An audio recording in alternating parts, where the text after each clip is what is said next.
Hello everyone, thank you for being here with me today. Today is the 24th of March, Palm Sunday. I'm going to talk to you about two women, but I'm afraid I will have to do this in two videos because it will be impossible to do it all in one. Some of you have remarked that perhaps 30 minutes is the max that anyone can listen to something in a YouTube video at any rate. So I'm going to talk about one of them today, and very soon, because I'm still studying her, very soon, in a few days, I will talk about the other one. I'm talking about two queens, two empresses, separated by 200 years. Queen Isabella of Spain and the Empress of Russia, Catherine the Great. As I said, separated by 200 years, Isabella in the 16th century and Catherine in the 18th. Very different worlds, but they do have something in common. And I tell you why I chose them. First of all, because they are both at the periphery of Europe, one in Russia, the other one in Spain. I decided not to choose Elizabeth I of England or Queen Victoria because you all know, in the English-speaking world, very much more about it. But of these two women, they go by sort of just one little thing. So Queen Isabella of Spain, for example, the expulsion of the Jews, and that is what she's known for, I think. And Empress Catherine the Great, by all her lovers, her promiscuity, and so on. They're totally very different women, but they both inherited something. Hold on, I'm going to stop in a second because I think I have a cough coming on. They both inherited a chaotic circumstances in their countries when they came to the throne. They are also very womanlike in the sense that the first thing that they had to do was to put order in the house, clean the house. This goes here and this goes there. First of all, they had to introduce some kind of order, and that was not easy, as you can imagine. But very, very different women. All right. Another thing in which they both similar is that their own feminine qualities, and there were different ones. In the case of Catherine, it was vanity and that she liked being flattered and so on. And in the case of Isabella, her profound faith and religiosity and so on. And that was derided to a great extent as womanly characteristics or qualities. Yeah. And I think this is a misunderstanding by men about them, because you see, men show their strength and power and dominion and put it there for everyone to be seen, and perhaps sometimes hiding their weaknesses, whereas women sometimes put out their weaknesses in order to dissimulate their strengths.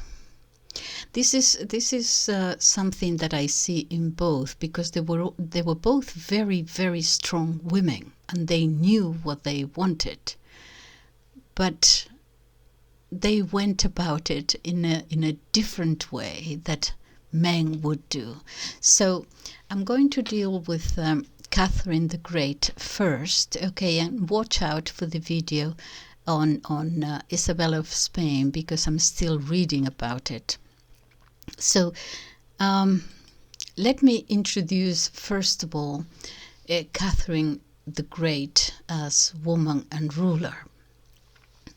The British envoy to Russia Sir Richard Harris wrote, "In an absolute monarchy, everything depends on the disposition and character of the sovereign." In other words, the ruler sets the tone in everything far more than in a limited monarchy, as Great Britain was at that time, or in a democracy as the UK is today. Peace or war, prosperity or poverty, and free and easy intellectual and social life, or a society isolated from outside influences and dragooned into conformity. The personality of Catherine is then important. Inevitably, it changed a good deal in her 30 years on the throne, but some features of her character obviously remained. I'm going to show you how she was described before I introduce what she did or did not do so well. I don't want to portray them as perfect women just because they were women, not at all, or saints or anything like that, but what they managed to achieve in their time. Catherine, first, she has been described by many of her contemporaries as a woman of cheerful and optimistic temperament, looking on the bright side of things, not easily depressed or downhearted. This also shows clearly in her letters to one of her lovers, Potemkin, who was actually moody, the opposite. When after a storm at sea, he lost his fleet in the Black Sea, and he was prepared to throw up everything, his command, and evacuate to Crimea, Catherine wrote him letters full of encouragement, and it was also her this belief in herself that allowed her to go ahead and survive after a coup d'etat. She actually came to the throne after she had a coup d'etat, which she probably wasn't involved in it, but she might have known because it was obviously done by one of her lovers and his 4 brothers, the Orlovs. I'll tell you all about it in a second, but can you imagine, had she failed, it would be obviously death or a convent in those days. Well, a convent would probably be worse for Catherine than actual death. But she actually showed, as Isabella of Spain, but she actually showed very strong, steady nerves at moments of crisis. She had to face many revolts at first. Her health suffered, though. She suffered from frequent headaches and digestive disorders and things like that. By the standards of her time, and I would say even today, she was very well read indeed.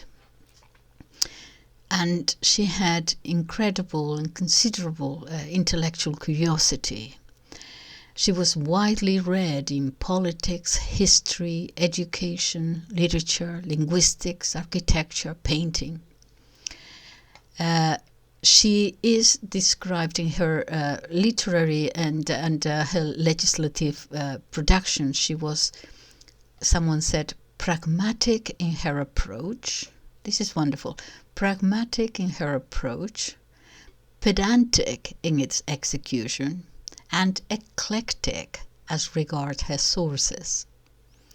Pragmatic in her approach, pedantic in its execution, perhaps a little bit of a perfectionist, and eclectic as regards her sources. Okay, she was hardworking. She rose early, lit her fire, made her black coffee, and settled down at her desk to indulge in what she called her scribbling. A blank sheet of paper made her fingers itch, she said, and to start writing. And she would purposely put a blank sheet of paper there so that she could start writing. She wrote quite a lot. After a few hours devoted to her literary activities, she would see her secretaries and her ministers, then withdraw to perform her toilette in private, and she only appeared in her dressing room for her hair to be dressed. In private, she wore she dressed simply in a loose silk gown. She was, of course, very richly dressed for state occasions and wore splendid jewels. Can I get, if I can show you? Yeah.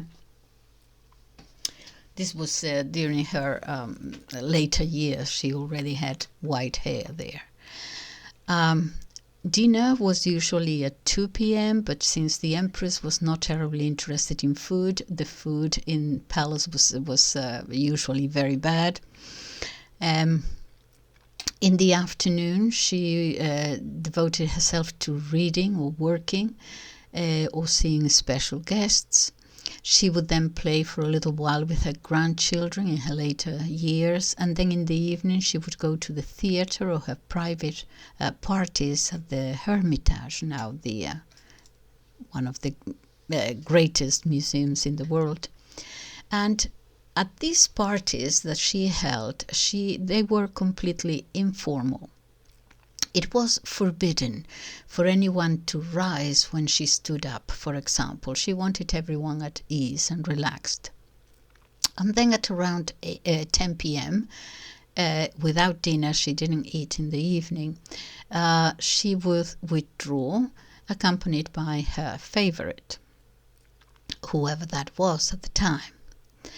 Now, I don't want to imply that she was so promiscuous that she changed lovers every fortnight. That was not the case.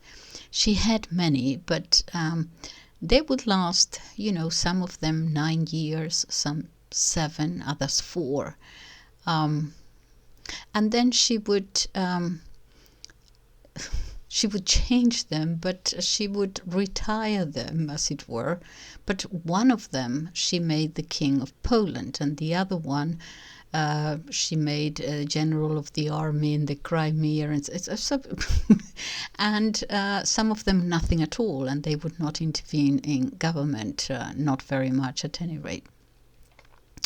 Anyway, all those who ever attended the court bear witness to the grace and the dignity with which Catherine conducted herself, and they remark on her ease and charm of her manners.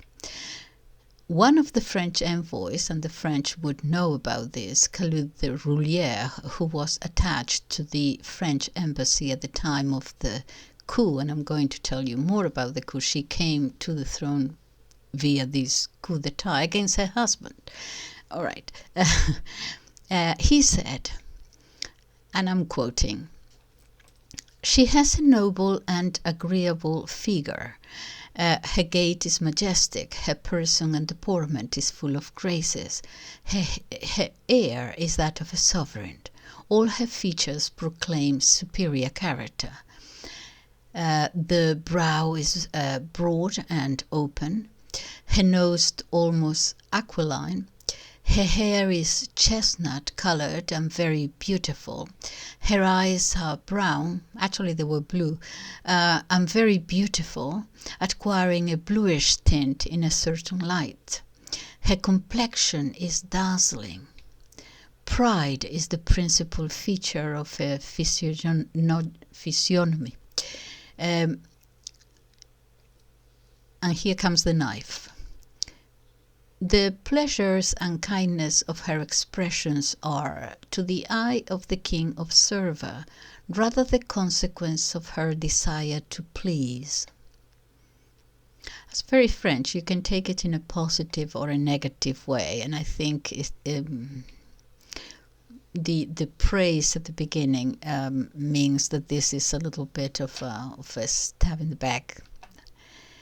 But let's move on. George Macartney, the British envoy in 1766. This is 4 years after she is on the throne. He wrote, "I never saw in my life a person whose port, manner, and behavior answered so strongly to the idea I had formed to myself of her. Though in her 37th year she may still be called beautiful. Those who knew her younger say that they never remember her so lovely as at the present.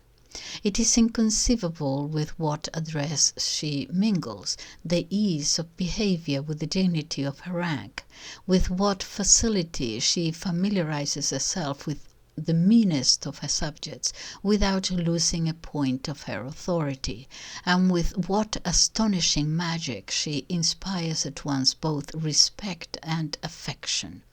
Her conversation," here comes the knife, her conversation is brilliant, perhaps too brilliant, for she loves to shine in conversation. All this is moving towards the she is vain, her vanity, her desire to impress. Someone called her a comedienne, that it was all an act.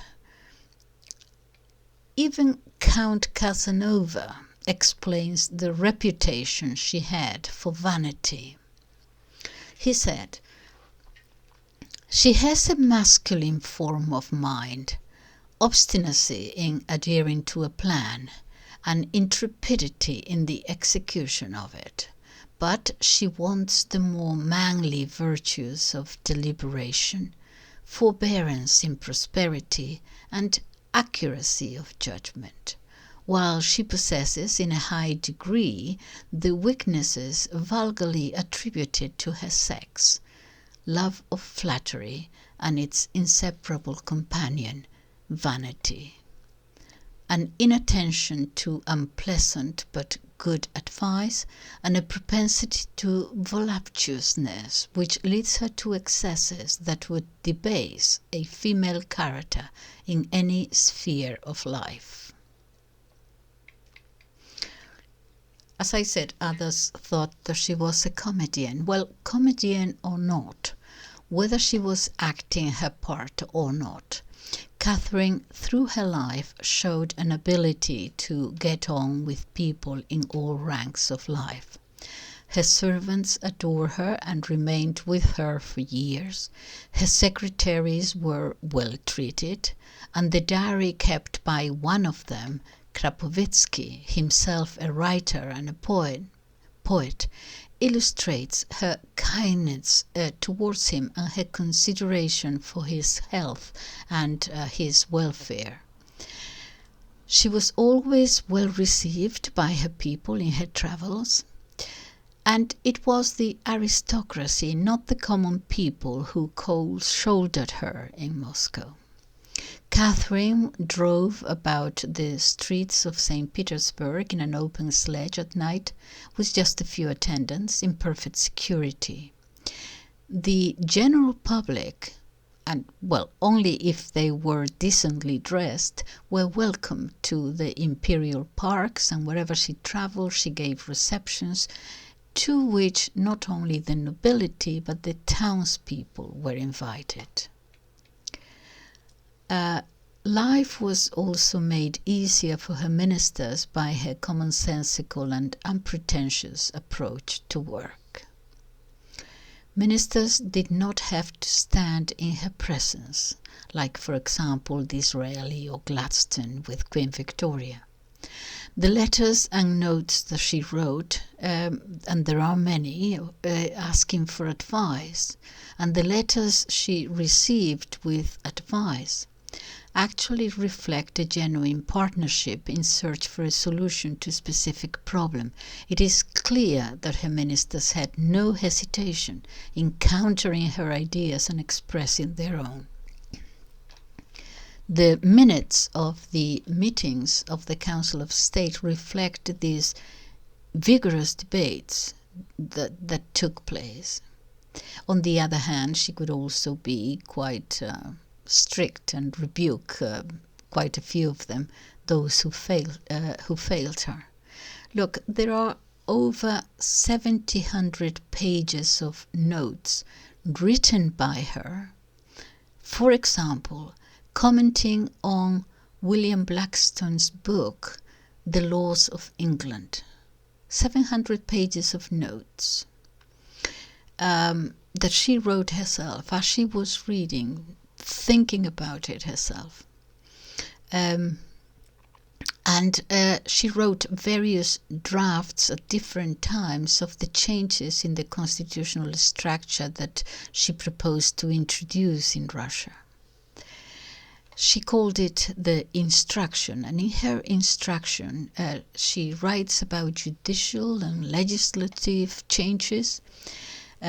She took notes also of Diderot's advice, Diderot, the French philosopher, the encyclopedist, who urged her.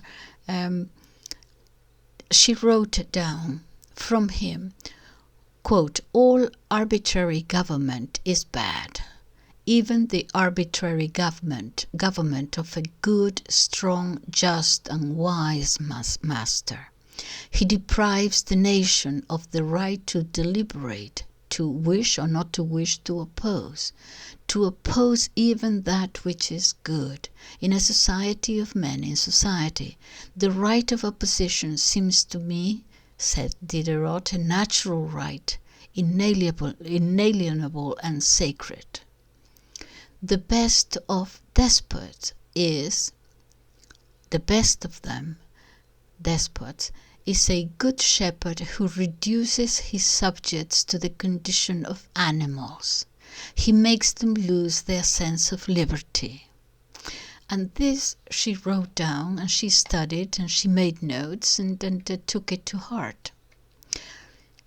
But of course it was Catherine's private life which really excited gossip.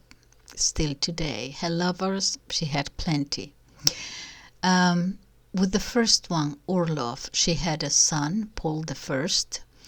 The rumor that she had 5 daughters is unsubstantiated. During their liaison, Orlov seemed to conduct himself in such a way as not to arouse hostility. He was brave, he was also lazy, good-natured, neither very intelligent, not very cultured. He played a prominent role in court functions and festivities, but she was advised to get rid of him because of his infidelities, and so she chose a new lover who she did not love at the time, the second one, and who was not given any governmental post of any kind. Now, Potemkin, she was very much in love with him for a long time. I think they were together for 7 years or 9 years. He had distinguished himself in the war against the Turks, more about that later. He was at the time 34 years old, 10 younger than her. And he was bold and enterprising and imaginative and moody and arrogant and witty and intelligent. Although he ceased to be her lover, he kept all his government posts, and they had a very good relationship, and they would write to each other continuously. There was another one, Savadorsky, also. Very much in love with him too. Excuse me. There was also one Lamskoy for about 4 years. Seems to have been well educated and provided Catherine with the affection and the friendship that she actually craved for at that time. He died in her arms of diphtheria. And she was absolutely heartbroken. She wrote to Baron Grimm at the time. She says, "When I began this letter, June the 7th, 1784. She's quite an old woman, she was advanced in years. When I began this letter, June 7th, 1784, I was happy and gay. But things have changed, July 2nd. I am sunk in the deepest sorrow. My happiness is over. I thought I too would die at the irreparable loss of my best friend that I suffered just 8 days ago. My room has become an empty cave in which I drag myself around like a shadow. I can neither eat nor sleep. Okay, so the Russian historian Karamzin, though very critical of the corruption and neglect of the public interest in her last years, nevertheless wrote in a memorandum to her grandson, Alexander I, in 1811, he said, quote, "Should we compare all the known epochs of Russian history, virtually all would agree that Catherine's epoch was the happiest for Russian citizens. Virtually all would prefer to have lived then than at any other time." So I'm going to tell you a little bit about her reign and what she did and did not. And I'm going to concentrate on first of all, the changes that she made to the constitution, to the judicial, the legislative and judicial systems, and perhaps as an example, the war against the Turks, where she captured Crimea for Russia. They had been trying that for a long time. About 3 times, and they failed against the Turks, that was, and finally she succeeded, and that's one example of her foreign policy. So let me tell you about how the whole thing started, as it were. Her reign lasted from 1762, which is the day she overthrew her husband, the legitimate Emperor Peter III, until her death in 1796. So from 1762 to 1796. She herself had no claim whatsoever to the Russian throne. She was born in 1729 as Princess Sophia, the daughter of a minor German prince in the Prussian service. She was sent to Russia at the age of 14 to marry her 15-year-old cousin Peter, the grandson of Peter I, Peter the Great, who had been named heir to the throne. Her marriage from the start was not a happy one. She spent most of her time developing her intellectual interests, to which her husband was totally indifferent. For a long time she was childless, which undermined her position at court. But finally, following her first and officially encouraged love affair, what does this mean? We don't know. Officially encouraged love affair with Saltykov, a son was born, Paul, in 1754. She was 25. Soon after his birth, Saltykov was sent abroad on a mission, and Catherine fell in love again with a Pole, Poniatowski, whom she will make King of Poland later. Anyway, Poniatowski, friendly and working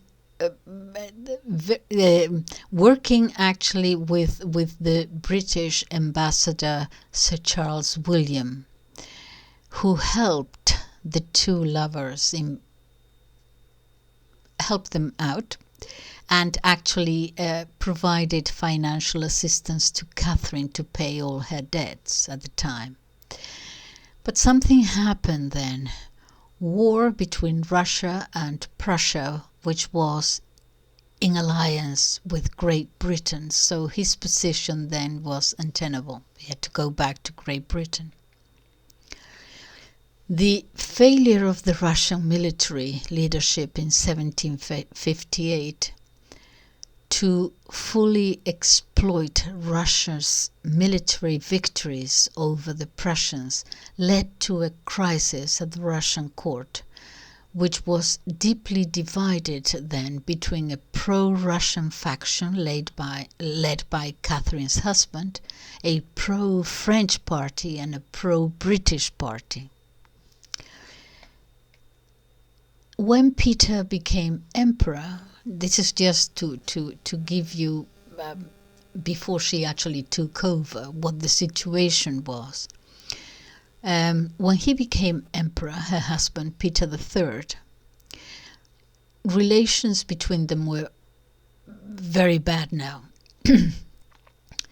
Peter, though not stupid, was totally lacking in common sense and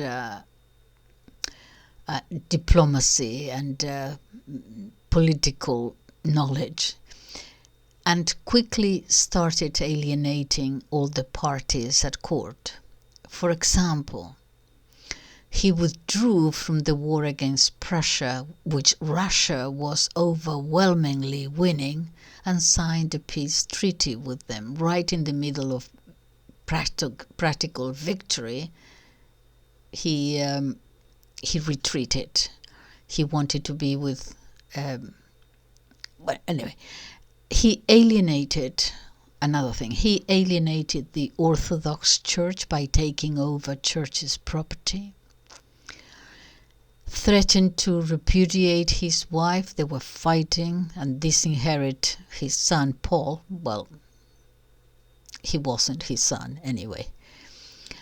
But he wanted to marry his mistress, apparently, and also he embarked on a military campaign against Denmark. But most of his policies at court were so unpopular and so lacking in judgment at the time that what happened was that several groups started plotting to dethrone him. Some wanted to proclaim Paul emperor, with a regency council on which obviously she would play a prominent part. Others preferred to proclaim Catherine empress on her own right. She was not entitled to it. While this was going on, Catherine started on a third and more lasting relationship with a young Russian Guards officer, Orlov, by whom she bore a son in secret, known as Brovinsky. Anyway, thanks to this lover and his 4 brothers, who occupied strategic positions in the armed forces, the plotters acting on Catherine's behalf, they were successful. And she was proclaimed empress on her own right, not as a regent, in 1762. Peter, her husband, was absent from the capital when this happened. Then he was arrested. Then he abdicated and was taken to a estate near St. Petersburg, and a few days later he died.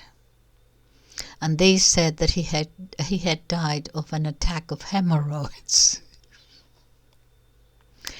But it is known that he died at the hands of one of these Orlov brothers, Alexei, who later said that yes, okay, he was killed in the course of a drunken brawl. Well, according to the evidence we have, she was not actively involved in it. On the other hand, she must have known that if he remained alive, he would be a constant threat to her hold on the throne. So, what was she like? She herself wrote several versions of her memoirs and conducted an extensive correspondence, and that exists today. We also have, she was an avid reader, lots of margin notes on the books that she read, and jottings in notebooks which have survived. She admired the French philosophers Voltaire and Montesquieu and Diderot of the great encyclopedia. Many of her writings actually reflect very careful reading. They also show an open, generous mind for the most part, a strong sense of justice towards ordinary people especially. She did try to improve their lot in a number of ways. We'll get to that. But she was not at all religious, but she was a creature of the Enlightenment, very, very secular, but within that, with a certain degree of ethical humanitarianism, let's say. Okay, so an ethical sense, founded on humanitarianism, never a religious moral sense, just ethical considerations. She was also a modern, so very tolerant of especially of sexual irregularities. In her notebooks she says, "One should do good and avoid doing evil as much as one reasonably can out of love for humanity." She says in another place, "It is in the interests of the state, the laws of which must always remain sacred to monarchs because they last forever while subjects and rulers disappear, that men should be judged according to the law." Now, she was an absolute monarch, and she has this thing about being an absolute monarch, but nevertheless the law, are you above the law? No, the law should be above the monarch. She was dealing with these intricacies. On another occasion she noted, wrote down, "Liberty, the soul of everything. Without you, all is dead. I want the law to be obeyed, but I want no slaves. I want the general aim of making people happy, but no caprice, no whim, no fantasies, no tyranny which might undermine it. And also, I want to firmly establish that courtiers should learn that the best way to flatter me is to tell me the truth. That is the road to my favor." Okay, so, she's on the right road here. She was 33 when she became empress. Catherine at the time was a small, slender woman, handsome, with blue eyes and dark hair and a great charm of manner. All the reports from foreign envoys concur in describing her gaiety and the ease and lack of pomp and ceremony at the court. Her lover, Orlov, was given an official position as general in command of the artillery, but did not otherwise interfere in the government. Whether she ever thought of marrying him, we cannot know, but at the first rumor in 63 that she was going to marry him, there was so much opposition that any such idea was permanently and promptly abandoned. Catherine was, of course, quite inexperienced in government and had to rely on those around her. But she was well educated in the literature of the Enlightenment. She had read Tacitus and Suetonius. Let me show you. Let me see. Hold on a second.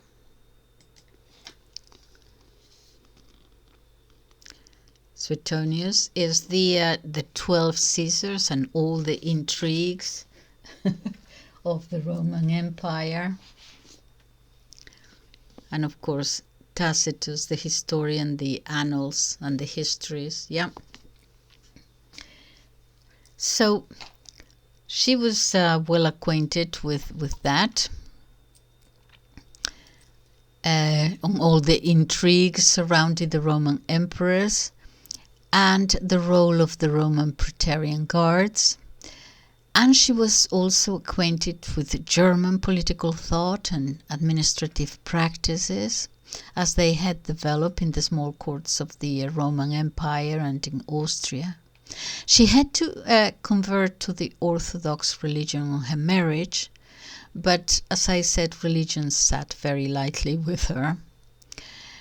But she did fulfill all her religious duties and maintain good social relations with the church hierarchy.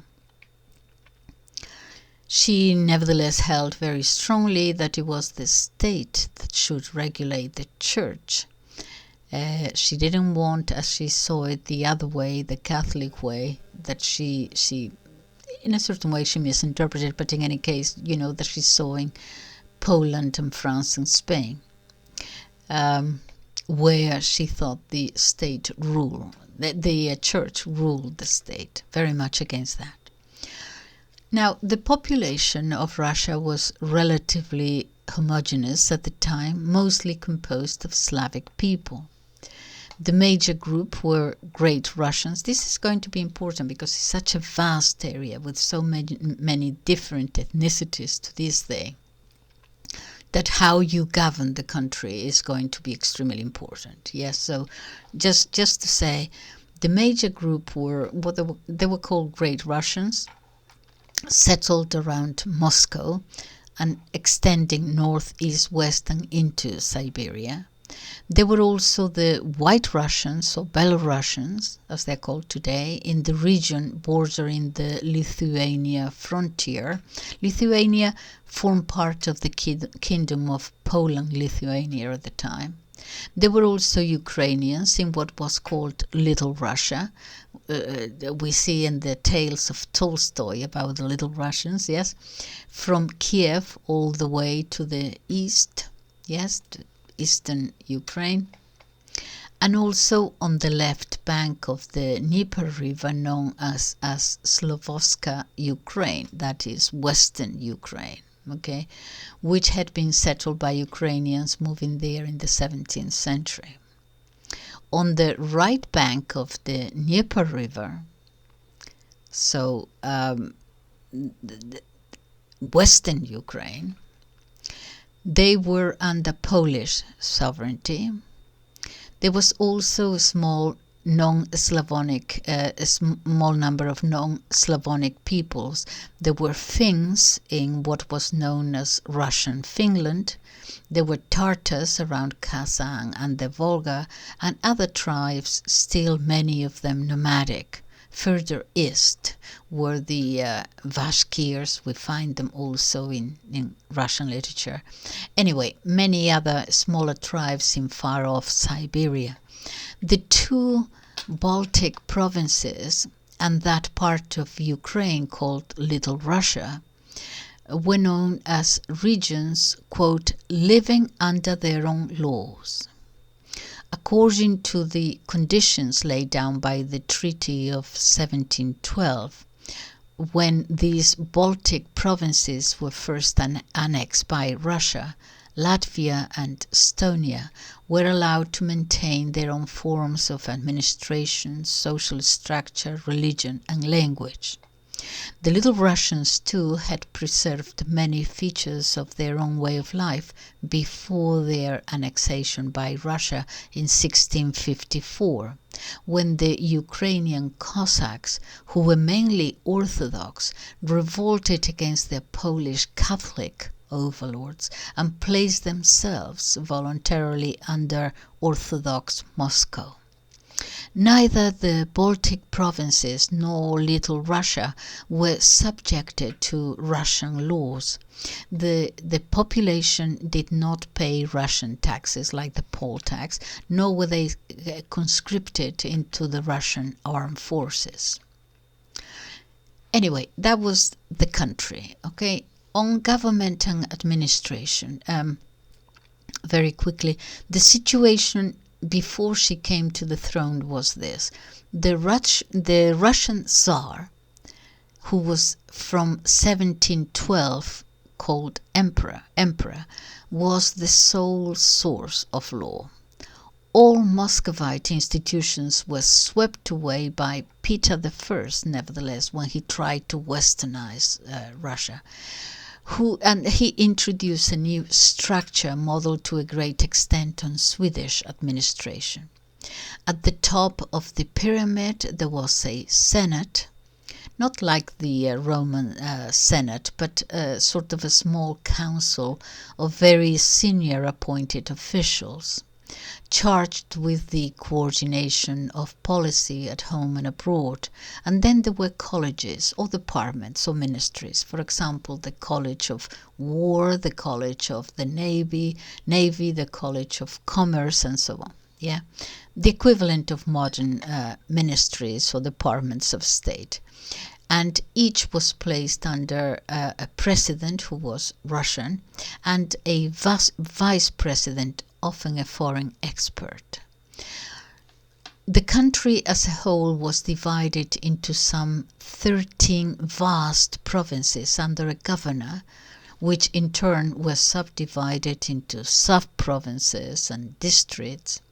Peter I had attempted to set up an elaborate network of administrative offices and courts, but after his death, most of this structure and apparatus that he tried to create was dismantled. Since one of the reasons was that it cost too much to maintain, and there was not enough educated manpower to administer it. And things went south, and especially the countryside was very much impoverished. Now, in foreign affairs, whereas in the 17th century, Muscovite Russia had played a relatively small part in European diplomacy and had only sent occasional missions to the capitals of other countries.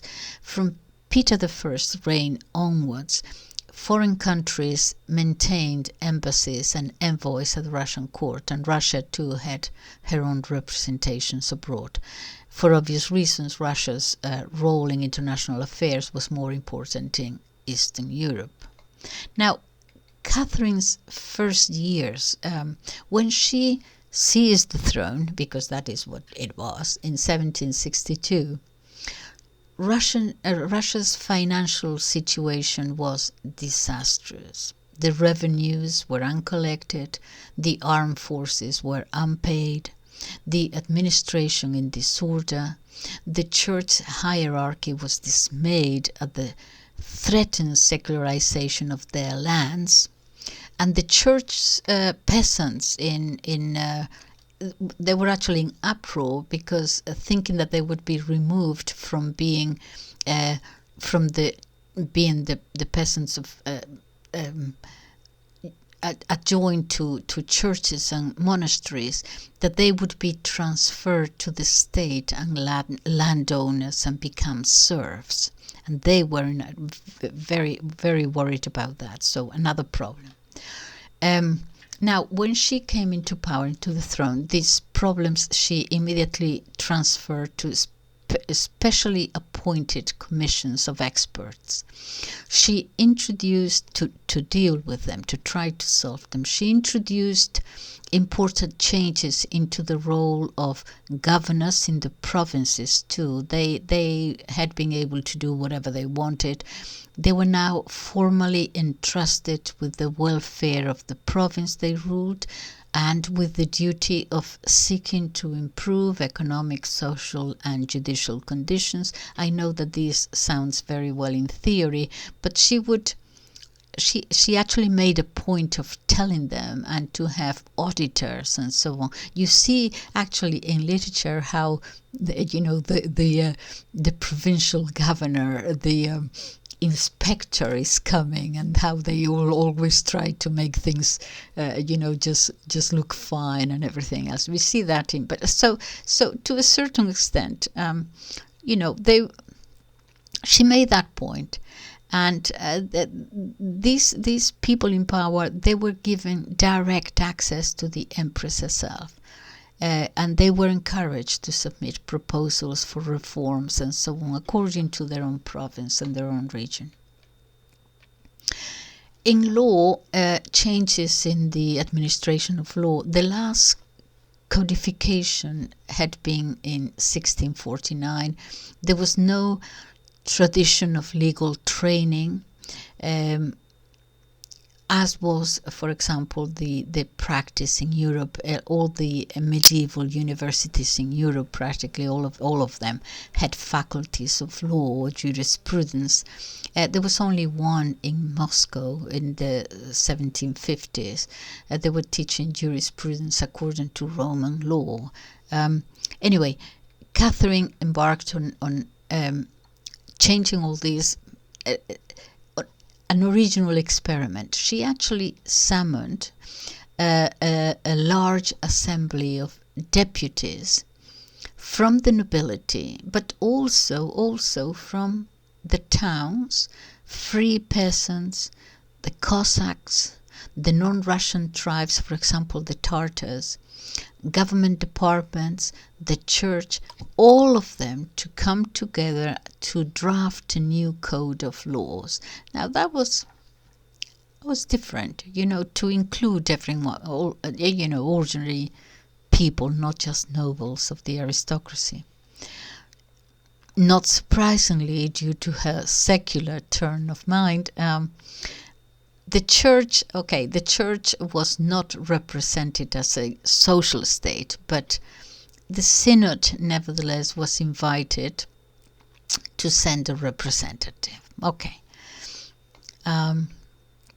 She was influenced. She was an avid reader, as I said. She was very much influenced by Diderot, who spoke of representatives, where he stressed the need for the sovereign to hear the voice of the people through their representatives. The election of deputies to a legislative commission was proclaimed in 1766, and actually at once enlivened the political life throughout the country. There were 29 deputies of government institutions, 142 deputies of the nobility, 209 deputies of the towns, about 200 deputies of the state peasants and other social groups, including 54 from non-Russian tribes, and they were immediately presented with an official, she called it instruction, my instruction, written by Catherine herself, to guide them in their debates. They were to debate it. These are the instructions. And she expounded in 20 chapters, 526 articles in 20 chapters, her vision of how Russia was and should be governed. Okay, look, it was not her original thoughts, but she had read Montesquieu of the, Democracy in America, Montesquieu. Very, very admiring of a great admirer of his. And she had read his Spirit of the Laws, written in 1748. And Diderot, like Hobbes and Locke here in England, but Montesquieu was one of the first, to analyze the social structure of society and the political rights of men, the political rights of citizens in their relationship with the state, with the government. just a slog, yeah. So she also drew on someone she admired very much too, an Italian jurist called Cesare Beccaria.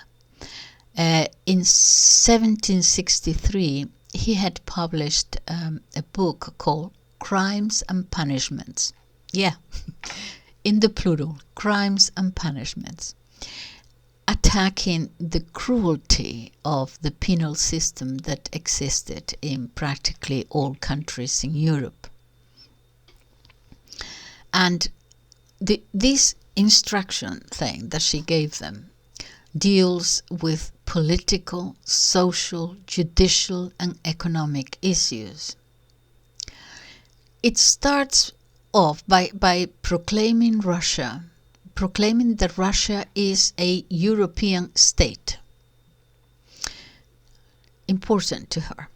A kind of manifesto, really, against those who believed that Russia was closer to Asiatic despotism than to an European monarchy. And she's going to take issue with this. Okay. She then defines the government of Russia, and she says, nevertheless, the sovereign is absolute, for there is no other authority but that which centers in his single person, that can act with a vigor proportionate to the extent of such a vast dominion. That's Article 9. Okay. This is taken from Montesquieu, but many say that she actually misunderstood Montesquieu, the meaning of Montesquieu. Montesquieu had argued this. He had argued that each government or system of governments was centered around a basic principle. For example, in a monarchy, this principle was honor. In the case of a republic, this principle was virtue, or let's say, virtue is an old-fashioned word, but it's not. We're not talking about moral virtue. It's let's say justice, yeah. And in the case of a despotic government, this principle is fear. Okay, so around a monarchy is honor. Around a republic is virtue. Around a despotic government is fear. And he had also, Montesquieu, okay, he had also written about distinguishing monarchies. Among monarchs, he distinguished between moderate monarchy, in which the power of the ruler was limited by the existence of fundamental laws which actually bound him, the ruler, okay, and which he cannot alter. In law, you can say tradition, so yeah, he's limited by those and he cannot alter them. In this moderate monarchy, laws were safeguarded by the existence of a, he said, depository in which they were held. And the power of the ruler was limited by the existence of social institutions such as corporate rights of nobles or cities or the church, customs and laws and traditions that the ruler could not override. And he had added that in some of these moderate monarchies, to put it in his words, there was actually political liberty as their main principle. Political liberty as their main principle. And he was clearly referring to England here.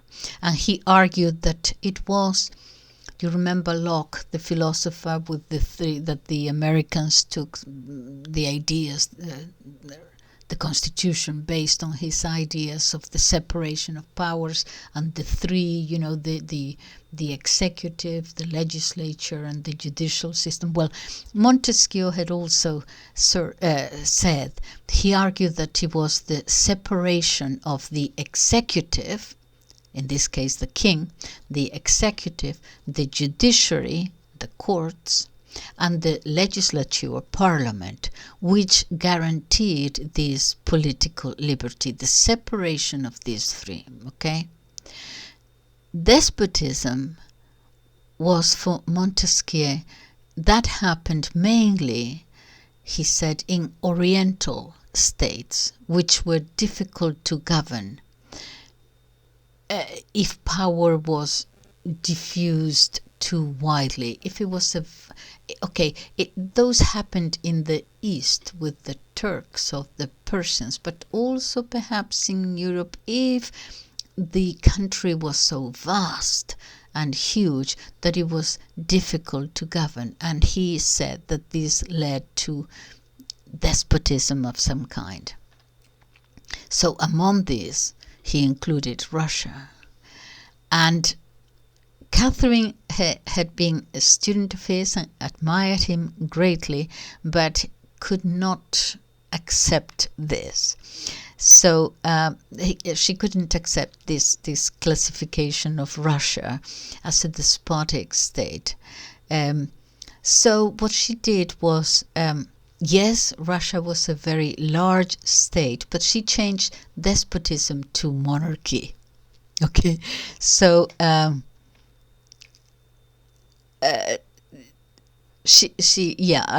my note here, she could not publicly accept this classification of Russia, which was a very large state, as despotic.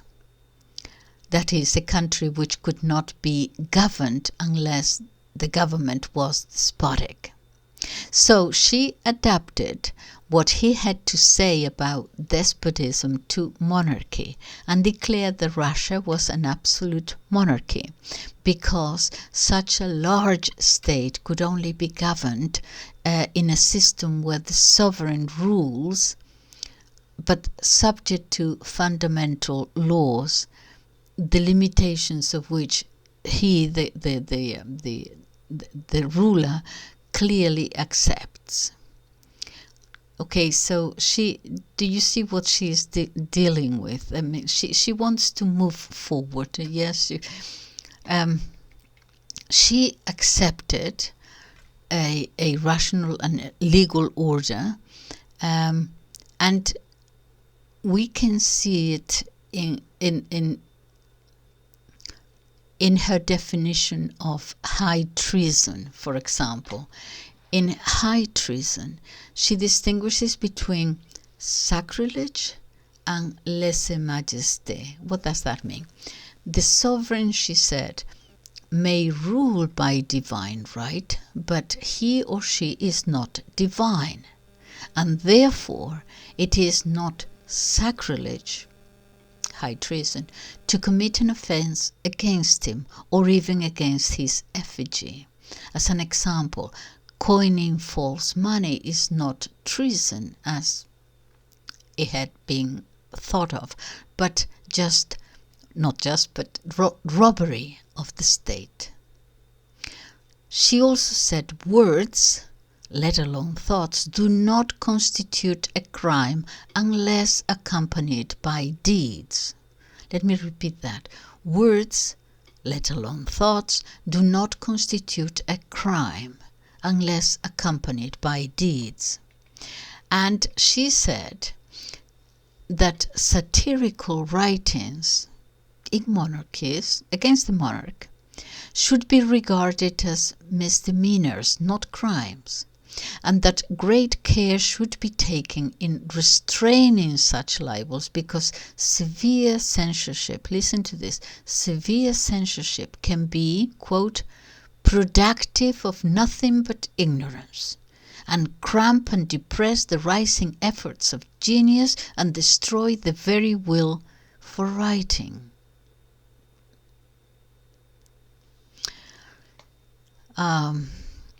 she writes herself about justice, paying a great deal of attention to the role of the judge, the validity of evidence, the kinds of proofs required to reach a verdict, etc., etc. She thoroughly denounces torture. She says the usage of torture is contrary to all dictates of nature and reason. Even making mention of it cries out against it and demands loudly the total abolition of it. So she called this assembly, in 1767. That's 5 years after she came to the throne. So this has to be seen, this assembly has to be seen in the context of 18th century ideas of representation. I think if you take, the 18th century into account, she's doing quite well,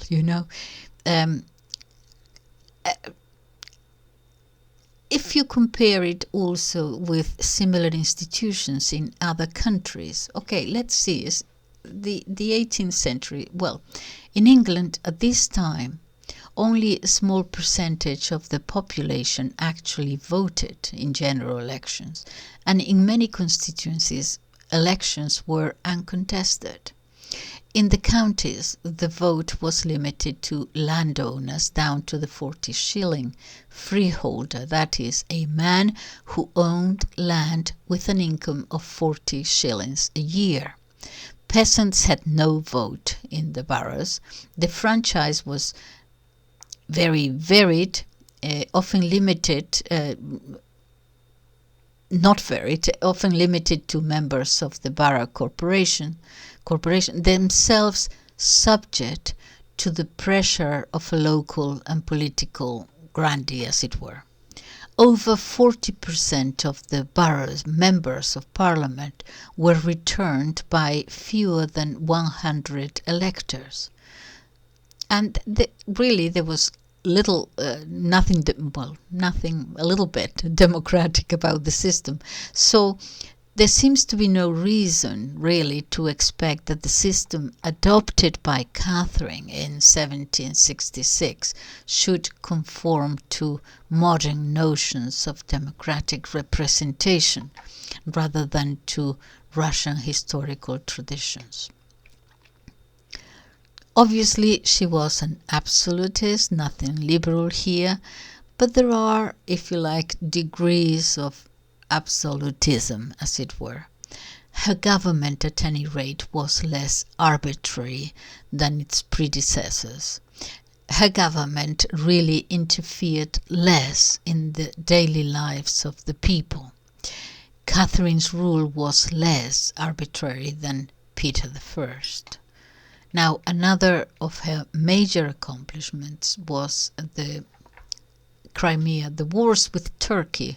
My goodness, When her husband, Peter III, came to the throne, Russia had been engaged in a 7-year war against Prussia from 56 to 63 as the ally of Austria and France.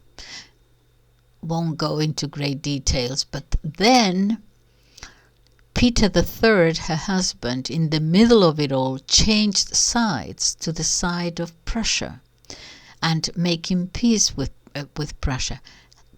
Catherine inherited this situation, which was very unpopular with her ex-allies, Russia's ex-allies. As a result of this, Russia was left out of many negotiations. Russia was left dangerously isolated, and Catherine was forced then to re-examine the general principles of Russian foreign policy and her system of alliances. So she had to delve into this foreign policy issue. So let's talk about it a little bit, because it was extremely important for her. Now, the objectives of foreign policy.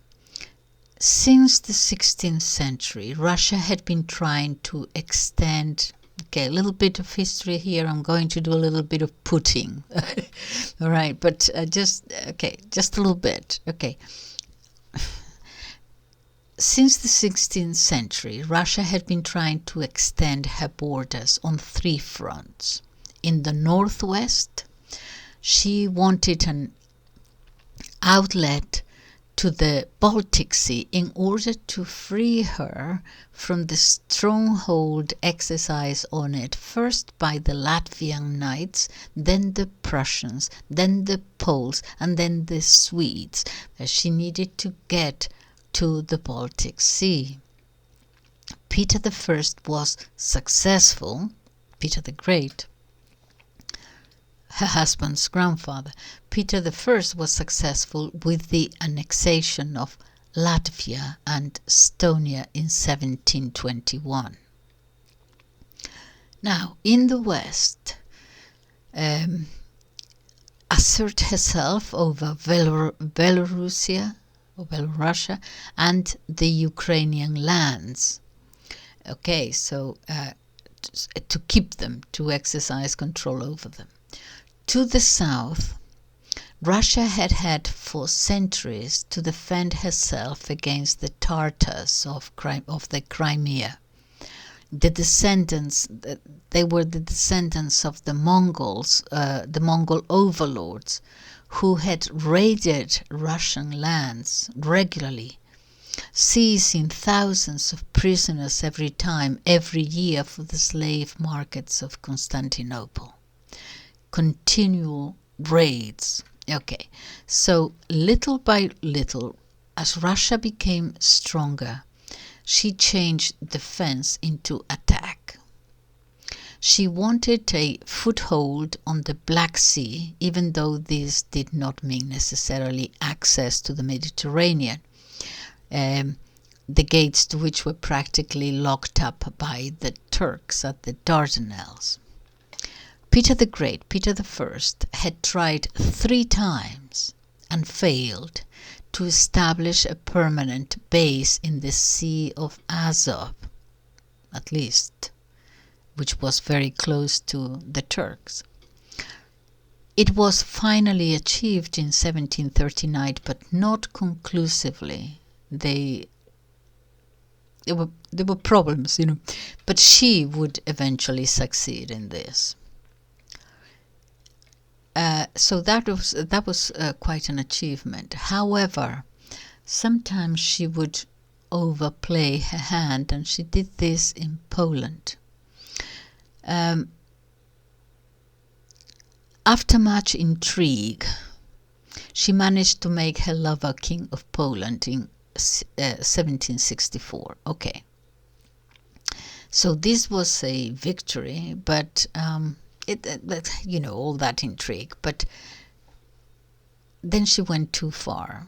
What did she do? Well, she now attempted to build up a political party for herself in Poland by manipulating its constitution. She made use of the presence in Catholic Poland, of large religious minorities. Among them were Protestants, both Calvinist and Lutheran, but also, and more important here for her purposes, members of the Russian Orthodox Church, of whom there were a great very many in eastern Lithuania, what is today Belarus, and southeastern Poland, today's Ukraine, who came under the jurisdiction of the Russian Church. Now, the members of these religious minorities had been deprived of certain political rights in Poland in the 17th and 18th centuries, notably, for example, the right to judicial posts and military posts. So now Catherine, seeing a fissure there, is something that she could work towards bringing a little bit of chaos in Poland, she embarked on a campaign, as she said, to abolish religious discrimination. And she called it so she actually asked Poland to advance the cause of the Protestants there. All this in the manner of the Enlightenment, which as an intellectual movement was deeply engaged in attacking organized religion. She was very much a secular person. Attacking organized religion, particularly the Catholic Church, and in the promotion of the secularization of the state. She was very much into that, the secularization of the state. She didn't go against the Orthodox Church in Russia, but she kept them. She didn't do anything against the hierarchy, but she maintained her distance. It was too difficult to deal with that. In Poland, she could actually work against the Catholic Church in this promotion of the secularization of the state. And she could play on those groups in Poland who wanted constitutional reform in government. There were different groups. Look, there was one group that wanted constitutional reform in government, but didn't care too much about matters of religion. They just wanted constitutional reform about other things. Then there was another group who wanted constitutional reform, but wanted to keep the full range of benefits for Catholics. And then there was those who wanted constitutional reform, but wanted no concessions at all for the other religious minorities. So you have different they are in agreement about constitutional reform of government. As to the religious groups and minorities, they differed. Okay, now Catherine, this is sticky situation. Okay, when it comes to religion. Okay, so Catherine maneuvered among all these groups, but especially demanding the extensive political rights for religious minorities, which in that country, in that situation, would be very difficult to grant. In any case, it created what she wanted, to create discord. That was her aim. There's nothing new under the sun. Look at what we are doing today. You know, when you want to create discord in a country, you go, okay. The purpose is that if you create discord, we have talked about this many times, okay? If you disunite the population and you get the population to fight one another, especially on things like gut feelings like religion, you're going to have a disunited population. And then you can take over. You can do whatever you want with that nation because there is no cohesion in it. So if you want to go for a nation, you first of all, you can do it brutally and just take the army there, or you can create chaos. And then it's easier. Okay. So this is what she wanted to do in Poland. And you know, she even persuaded George III of England to support her demands that the Protestants and the Orthodox in Poland should actually enjoy rights those rights that in England were actually denied to Catholics and nonconformists. But he agreed. He agreed to her. In Poland that's fine. Okay, but the result of her interfering, the result of Catherine's constant pressure, backed by Russian troops, just created an explosion. What happened? A confederation was formed at Bar, which is a town in the far south of Polish Ukraine at the time, led by conservative Polish grandees, as it were, and Poland was soon in the throes of a civil and a foreign war. Russian troops flooded the country, and a frontier incident on the border between Polish Ukraine and Turkey gave the Turks the pretext that they needed to declare war on Russia.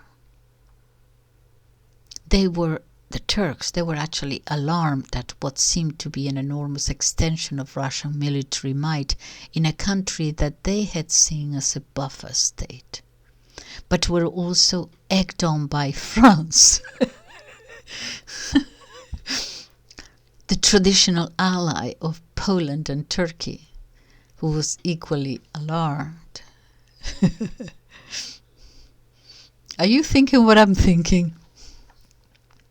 So Catherine fought the war alone with two armies, one in Poland advancing towards the Dniester River and one advancing down the Dnieper River towards the Crimean Peninsula. And the most striking event, however, and which suddenly awoke the Western powers to the full extent of Russian military power, was the appearance of the Russian Baltic fleet in the Mediterranean. What is different from today is that this could not have possibly been achieved without the cooperation of Great Britain. In the knowledge that France, England's eternal enemy, as it were, in the knowledge that France was supporting the Turks, Britain offered facilities to the Russian Navy, not only in her ports, Hull, Portsmouth, but in her naval bases in Gibraltar and Minorca of the Balearic Islands. An attempt was made to persuade also the Greeks to go against their overlord Turks. In the name of what? What do you go to war for? In the name of freedom and religion, and the Orthodox religion in this case. So the attack on mainland Greece was not by the Turks was not very successful, but some islands threw off the Turkish rule and accepted that of Russia.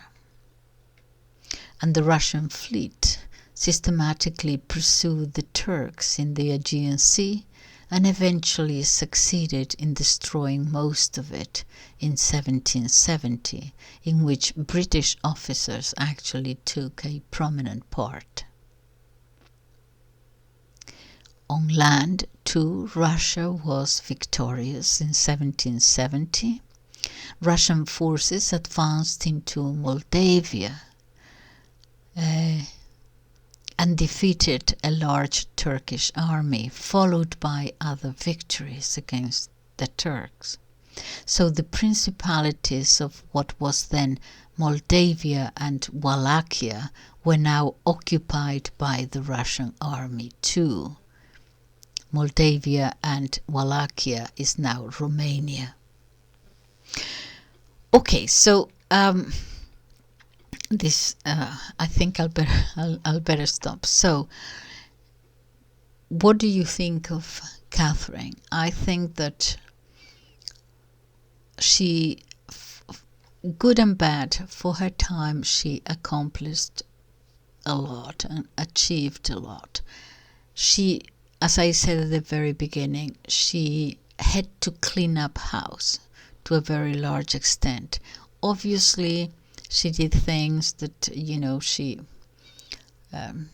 she overreached in many areas, but she is now considered Catherine the Great, and if I can, for what she did for her country at any rate,